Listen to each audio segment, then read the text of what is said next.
All right, Gonky. Flanker v flanker. Send it.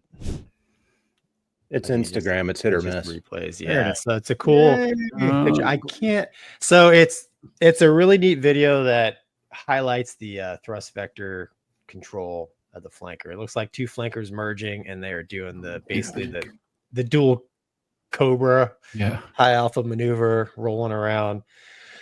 I can't tell. I mean, they kind of look like Malaysian.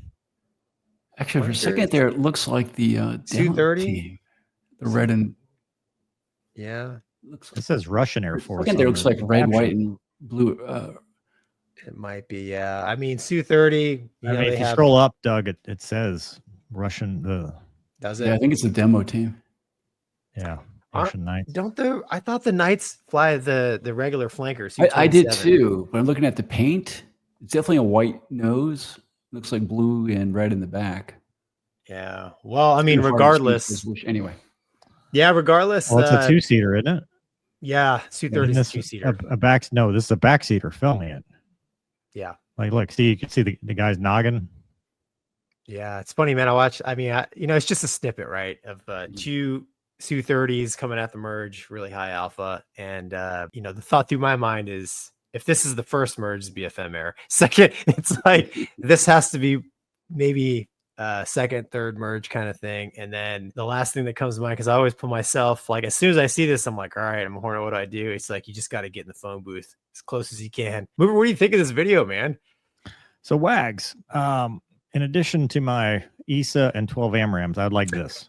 You like it? There's actually a pretty darn good Su-30 mod out there right now. I want all the alphas. all the alphas, all the AMRAMs, all the 9Xs, and so we like a Macross. It'd be interesting because the EX with its digital fly-by-wire, it probably can do. Now it's not thrust vectoring, obviously, but it can do some high ACA stuff too. I can't believe I'm always saying such nice things about that jet, especially.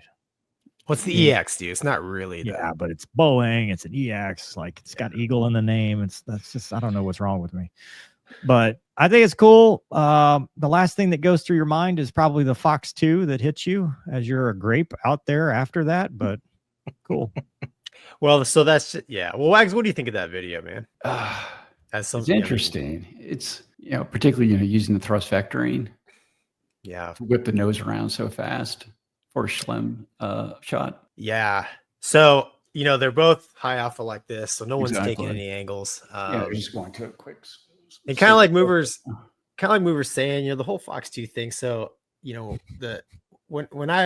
he's right.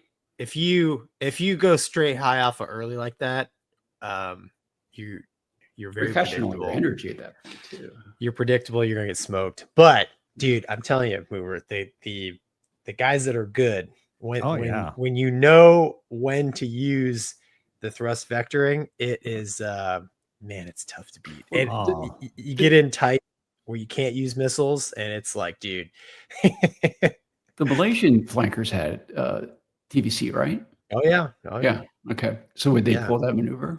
Yeah. So when I would fight those guys, if you could always tell the inexperience because they would lean on it too much. It's just like like Mover would tell you in F-18, right? When you first had all that alpha, you're like, this is amazing.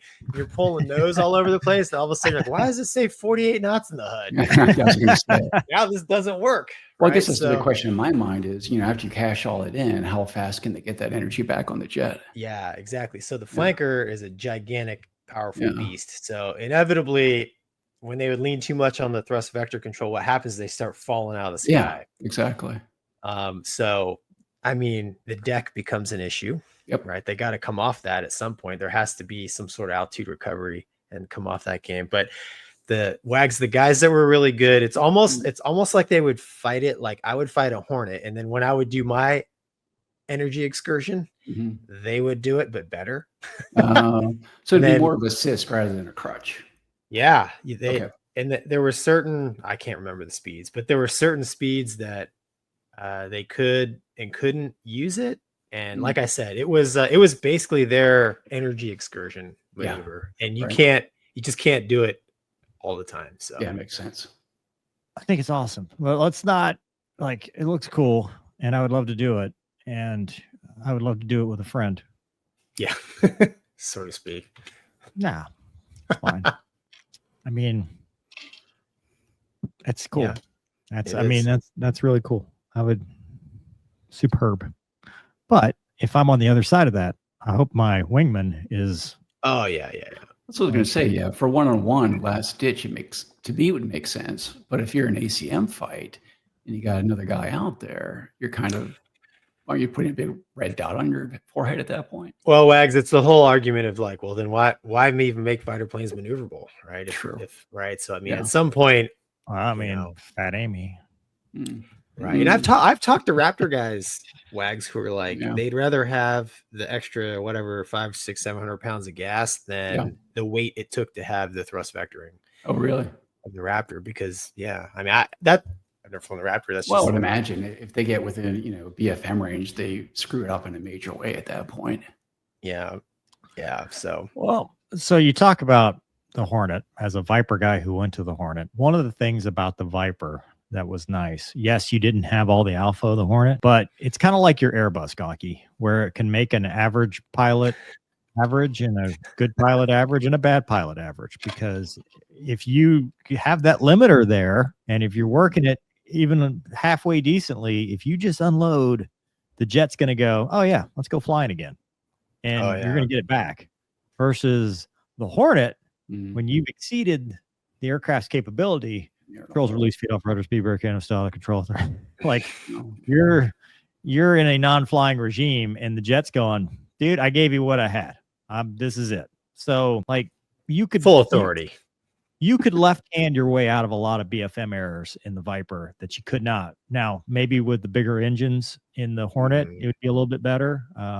But there is something to be said with the trade-off where you have the AOA limiter, big motor, the extra gas. You don't have all that stuff, but it's enough to keep you safe and power your way out in a situation like that, as long as you can get that first look, opportunity. Anyway.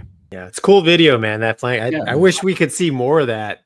I want the full video. I don't want just the one. That's why I was like, where can we find the full, like the whole set? I want to see from fights on to knock it off. Yeah, it'd be cool.